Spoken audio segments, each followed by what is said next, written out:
I would, for today's meeting, list 4 areas for our joint cooperation. One is agriculture. Pakistan is basically an agrarian economy.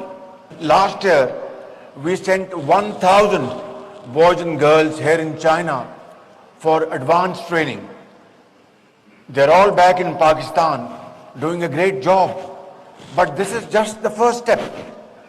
We really need to move forward in having opportunities to improve our per acre yields, have highest quality seeds, best agricultural practices, and mechanization through which we can really advance our agriculture sector by many-fold. And here is the natural combination. China imports every year about $100 billion worth agri-products from abroad.